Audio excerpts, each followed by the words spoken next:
Oke, kali ini sesuai janjinya Bu Dewi akan berbagi tentang cara membaca skrip dari sebuah pengisi suara atau voice over. Bu Dewi di sini sudah buat skripnya. Untuk tanda garis miring yang 2 ini artinya tanda titik. Kemudian untuk garis yang miring 1 ini adalah jeda, seperti ada tanda komanya seperti itu ya. Jadi untuk garis 1 itu jeda tanda koma, kemudian untuk garis 2 tandanya titik, jedanya agak panjang. Oke, baik, kita akan mulai praktek membaca skrip voice over. Bismillahirrahmanirrahim. Sebelum kalian rekaman, kalian harus latihan dulu rahangnya agar nanti ketika pengucapan tidak belibet. Di sini saya tidak mengatakan bahwa saya itu sudah bisa, bukan, karena mau voice over yang profesional sekalipun pasti akan ada belibetnya. Jadi kita bisa rekaman sampai belasan kali atau bahkan puluhan kali. Itu yang pernah saya alami, sampai-sampai skripnya itu hafal, banyak yang hafal. Untuk ini adalah skrip baru, jadi saya belum latihan, dan baru tadi di kelas tuh baca 1 kali apa 2 kali ya, untuk memberikan contoh ke anak-anak. Oke, kita akan lanjut. Coba baca skrip. Bismillahirrahmanirrahim, semoga tidak belibet. Salam dan bahagia Ibu dan Bapak guru hebat. Masih bingung melakukan pembinaan pada peserta didik?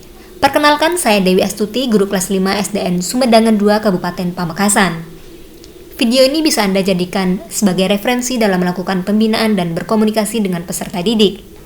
Dalam video aksi nyata topik Semangat 2 Kompetensi Non Teknis Kurikulum Merdeka, kemitraan dengan HP Indonesia dan VNV Communication ini, saya akan berbagi 3 tips melakukan pembinaan pada peserta didik yang efektif.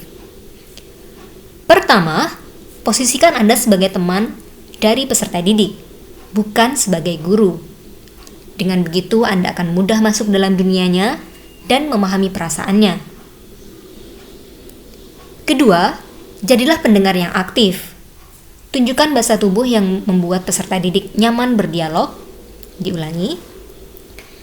Kedua, jadilah pendengar yang aktif. Tunjukkan bahasa tubuh yang membuat peserta didik nyaman berdialog, berdiskusi, dan tanya jawab.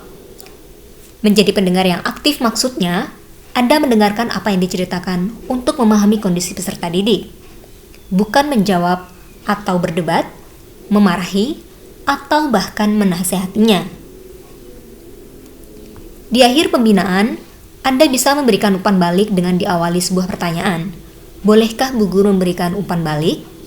Jika diperbolehkan, maka lanjutkan dengan menyampaikan, menurut Bu Guru, begini.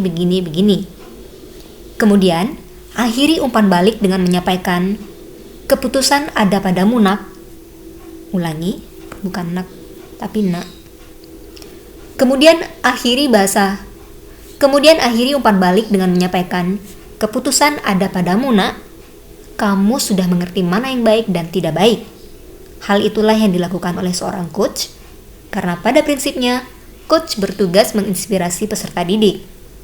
Dan terakhir, yang tak kalah penting adalah Anda harus mampu menguasai diri saat melakukan pembinaan atau coaching. Itu dia